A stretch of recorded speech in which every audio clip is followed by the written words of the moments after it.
Hello and welcome to my channel, and today I'm going to tell you an interesting horror story. And this horror story actually takes place around the biggest college in my city called the AV. And the story starts with a news report.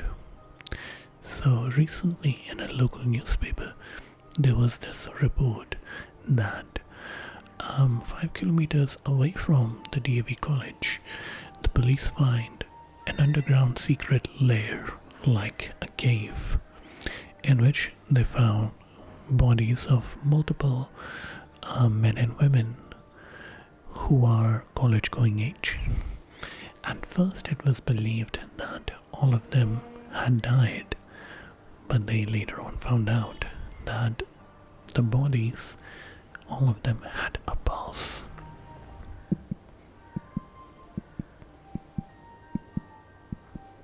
And while all the bodies had pulse, but their brains were dead. There was no life or brain activity inside their head. And how was this unraveled, you would ask? Then let me start the story now once and for all. Our story starts with a 18 to 19-year-old girl whose name is Pal. Pal is a Hindi word for moment. Pal is your average college-going girl. She's neither an extrovert nor an introvert. She's just your average girl. Except she has a problem that she has been facing for quite some time, and that problem is that of sleep paralysis. I'm sure most of you know what sleep paralysis means. Basically what happens is she goes to sleep, she starts dreaming, and in her dream a shadowy figure picks her up from the bed, takes her outside of her home, slams her on the ground, picks up like a brick from the garden that she has, and then just slams that brick on her skull, killing her, and that wakes her up. At first it used to happen very occasionally many years ago, but as the time was passing she started to realize that the frequency of these nightmares were increasing. And every time she was going through this nightmare, there was nothing that she could do about it. Because, just like the name implies, when she was going through the sleep paralysis, her body would just give up. It would not respond. And she was getting sick and tired. So much so that now she was afraid to go to sleep. And because she was afraid to go to sleep, her sleeping schedule was completely messed up. That was even affecting her daily life, going to college, studies, and all that. But nevertheless, her friends, they didn't notice that her sleeping schedule was bad, but they just attributed that to the fact that maybe it's the stress of the college life and this and that, and some of them suggest her to try some recreational stuff. And in pursuit of trying some recreational stuff, she comes across this guy whose name is Sonoyas. Sonoyas was also a student of that same college. She had never actually spoken too much to him, because he was sort of like an aloof figure. You would not often see him in the college, to be honest. And he was kind of like a hipster, smoking his grass, missing the college and all that. But regardless, Paul met Sonoyas and asked him for some. Sonoyas was like, why do you need some grass? You seem like too good of a girl to try anything like that. And she's like, I'm going through some stress. and they strike a conversation because, Soinus wasn't like your average drug dealer. So he's like, "What's the issue? I've seen you for a long time, but this is the first time I see you look this stressed." And then she confides in him and tells him about the nightmare and the sleep paralysis. He listens to her talk, and he's like, "I don't think weed is what's gonna help you in the situation. You need something more than that. You need like a supernatural help." And Pearl is like, "Are you bullshitting me? What are you talking about?" And he's like, "Well, I know someone. This man who you can say is a healer of sort, and I'm sure that he can help you in this situation. He can be greatly beneficial." Paul does not believe him, and she's like, "Whatever, dude. If you don't want to sell me weed, fine." And then she goes. But again, she cannot go to sleep. Every time she tries to go to sleep or accidentally goes to sleep, those nightmare, that dark, shadowy figure just comes in, drags her against her own will outside of her house. Her parents don't live with her; they live in some other village, and takes a brick and slams it on her head, and she could feel the blunt force trauma, even though that was just a dream and that would wake her up. So she actually faces this twice in a single night that she tries to go to sleep. So she's like, enough is enough, fine. She goes to Sonos the next day and tells him that, help me. I really need your help. Sonos is like, fine, then come with me. And like I mentioned, 5 kilometers away from the DAV college, there is actually a bridge, a small bridge that connects one area to the other. And under that bridge, there's like a small river stream. And right next to that river stream, there's like a sewage line that's going there as well. But it's empty and dry. So they go down the bridge into that massive sewer pipe, that sewage pipe, should I say. And it's disgusting, it's filthy, it smells, and Pearl is like, why are we going in there? Are you crazy? How could a healer live in such a filthy place? I want to go back and this and that. And Sonia said, look, you wanted my help. I'm trying to help you. So you could either just complain and go back to your nightmares, or shut up and come with me to this healer. And Pearl is like, fine, whatever. And lo and behold, they do get to meet this healer who actually was not that older than Sonas and Palak. Like if these two were like 18 or 19 years old, this healer must be like, what, 23, 24. Young lad.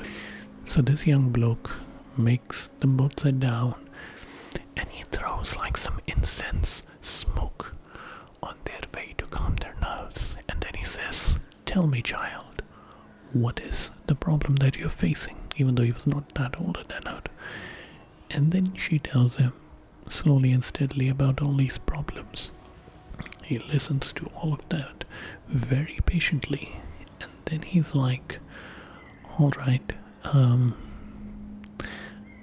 assuming that you are suffering from like a scar deep into your heart because you lost someone very special in your life.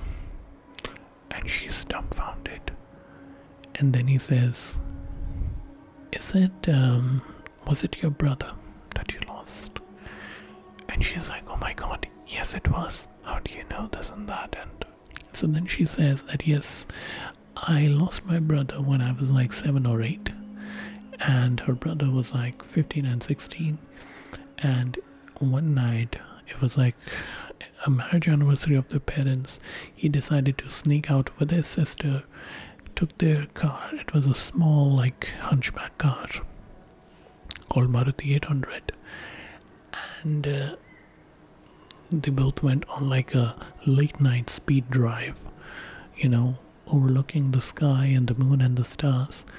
But as I mentioned, the guy was like 16 years old.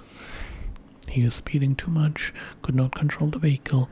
The vehicle, you know, got imbalanced, started toppling, and it crashed on a nearby divider. And the car was in flames. She got an injury on her head, and the brother was charred. He burned in that crash. So that was the issue, and the healer said, well, now we know what's wrong. So the dark spirit that's harassing you and trying to kill you is actually that of your older brother, who did not manage to attain moksha properly. Moksha means liberation from the cycle of life and death. But because his final rites were not completed properly, he's now haunting you in your dreams because you were with him when he died. And she was like, oh my god, what I'm gonna do? And then he tells her that sit here with me for the next as many hours as it takes, and I'm going to solve your problem. Which he does, and he keeps blowing the smoke on her face and just tapping his finger like this and just doing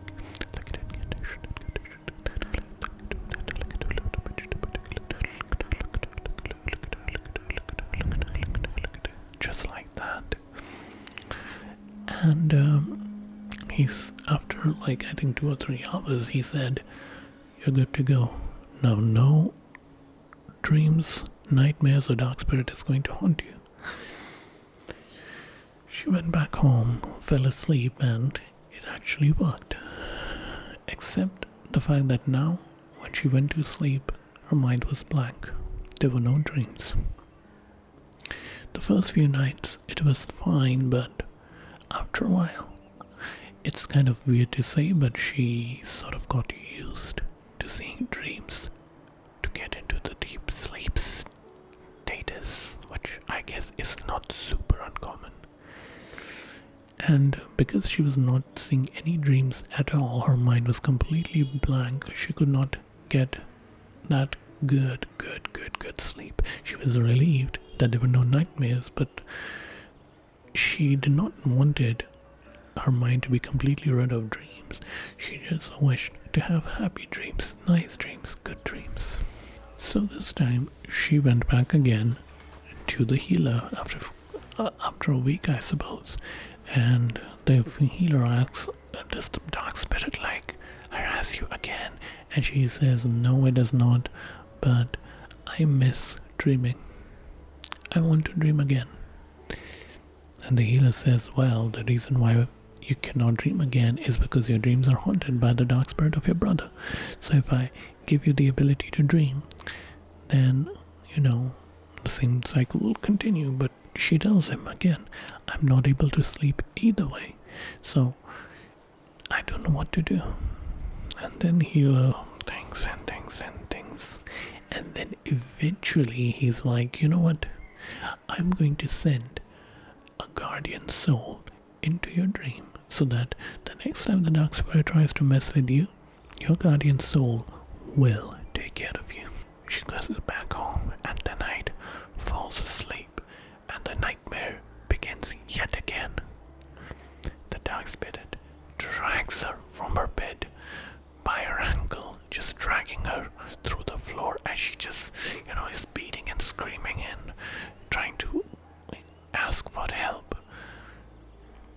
Takes her out in the ground, picks up a brick, and just as he's about to smash that brick on Paul's head, she sees the spirit of Soneus, who punches the dark spirit. They go on a brawl, and seeing that, Pearl in her dream falls unconscious and gains conscious in the real world. And she looked at the clock. It was early morning. She was like, that is bizarre. Now the dark spirit cannot hurt me, but what is going on? I need to go to the college as as soon as possible and meet Sonoyas and tell him this. She gets ready, goes to the college to meet Sonoyas, but as she goes to the college, she sees a massive crowd and police vehicles. And on the ground lay the dead body of Sonoyas, bloodied. And apparently what happened, according to the watchman, Sonoyas managed to sneak into the college, climbed all the way the top tower, and then jumped from there. And the police ruled in the possibility of a suicide, and now they were investigating this suicide. This completely traumatized Pearl. She did not go to college that day. She managed to sneak out of there and again went to the cave to meet the healer. And she said, "What the did you do?" And the healer said, "Well, you wanted a guardian, right? So I thought there couldn't be a better guardian for you than Sonoyas." And she's like, "But why did he have to kill himself?" And the healer said, "I had to make him kill himself so that his soul can be transferred in your dream state. And that's what his place is going to be." And is again, Pearl is obviously feeling very traumatized, very sad, and very remorseful. The healer again said, "Look, you are the one who came to me to get revenge, not get revenge, but to get rid of the dark spirit that was haunting your nightmare. And now I managed to give you a guardian. I did exactly what you say." And then he made her banish. He banished her out of his cave. Basically threw some ashes on her face. She fell unconscious. The next thing she knew, she woke up like many kilometers away from the college and the cave. She tried to go back into the cave, but this time there was no entrance. Anyway, she went back to sleep again, this time knowing that what was gonna happen. And before the dark spirit could come and drag her out of her bed outside, she decided to wake herself up within the dream and walk outside. And outside she found the spirit of Sonoyas. She got down on her knees, pleaded, begged, and apologized for what happened to Sonoyas. And Sonoyas was like, "Well, I also would want to apologize, just like that, to Viraj." Pal asks Sonoyas, "Who is Viraj?" And then Sonoyas tells her that the same way I took you to the healer to get rid of your nightmares, Viraj took me to the same healer to get rid of my nightmares. And in my nightmares, the protector was Viraj, who died mysteriously in a motor car accident." And Pearl was like, "Wait a minute. Could it be that my brother also became a victim of something similar?" Because her brother used to also study in DAV. That was his first year, actually, I think. But anyway, Pearl and Sonoyas were arguing. Then the dark spirit came, and the dark spirit and Sonoyas got into an altercation in which the dark spirit managed to kill Sonoyas. And then the dark spirit moved closer towards Pearl, and Pearl said, "Look, if you are my brother, please forgive me. I did not ask for any of this. I did not ask for your death or for you to go to a healer. If you had some problem, maybe you should have talked to us, to your family about it. Just like I should have talked about this problem with my family as well." The dark spirit stops, vanishes into the thin air, and suddenly Pearl wakes up from her sleep, realizing what had happened to her, she decided to file a complaint with the police, which takes us to what I read on the newspaper. They managed to recover those brain dead bodies of all these other college kids. The healer was obviously nowhere to be found, and Pearl, well, she decided to move out of the country to seek better mental health. So that was the story. I hope that you enjoyed it in a way. I will see you all later.